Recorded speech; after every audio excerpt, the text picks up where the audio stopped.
Bismillahirrahmanirrahim. Assalamualaikum warahmatullahi wabarakatuh. Thanks to Allah, the God of universe. Salawat and greetings be upon our great messenger Muhammad sallallahu alaihi wasallam and his faithful followers.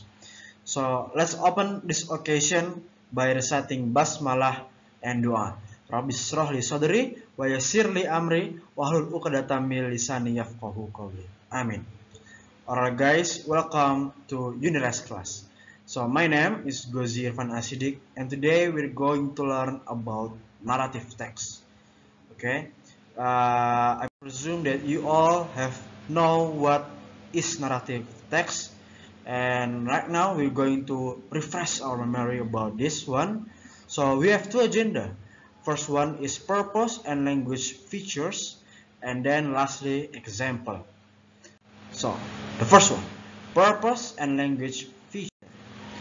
So the purpose, as we know, is to entertain the reader with story or past events. Well, that's the basic concept of narrative text, and that's what makes it difference between narrative and then recount. Okay, so the purpose is simple, is to entertain reader with story or past events.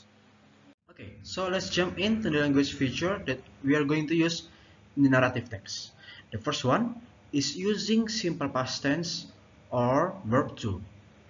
Second one, we're going to use adverb of time to tell when the action is going to be happen. For example, we use long ago, before dawn, and once upon a time. I think that we all know that word. Next, we have time conjunction, which used to connect an action or an event to a point in a time. We use during, before, after, earlier, next, lastly, and many more. You can search the word that related to time conjunction by searching on Google. Lastly, we have a direct speech. So when direct speech happen, we use present tense. The formula is verb 1 plus s. Okay, for example, here he said he always wears jacket.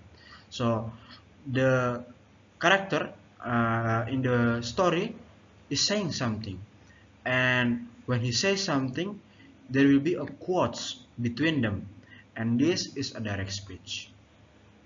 Okay, after we know about the purpose and the function, last we're going to go to the example. Okay, so this is the example. The narrative text is about the king with his four wives. I think that some of you already know about this story because this story have a very deep meaning about our life. But we're not going to delve deep to the story because I want to point out the language feature that we have learned from previous one, and we're going to search in this example. So the first one is using past tense or verb to. For example, we'll see that there are several words that using verb to. For example, here like live, and then had, and then got, and lastly maybe in the paragraph 2 we'll find here this ask. Okay, so this is the verb to of the first language feature that used in the narrative text. The second one, we use adverb of time. So this is the obvious one because once upon a time is very common in the narrative story or in the narrative text. The third one is time conjunction. In this example, it's going to be more difficult to find because it's not the common word that we're going to find or use in the narrative text. But the thing is, it's always conjunction, it's always mentioning before, it's always related from before. For here, the also is the time conjunction because it relates the third paragraph to the second paragraph. Lastly, direct speech. Okay, so direct speech is very obvious in here. The thing that we're going to search is the quotes on them.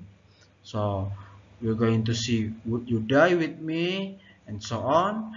And then the king said to the third wife also, would you accompany me, and so on.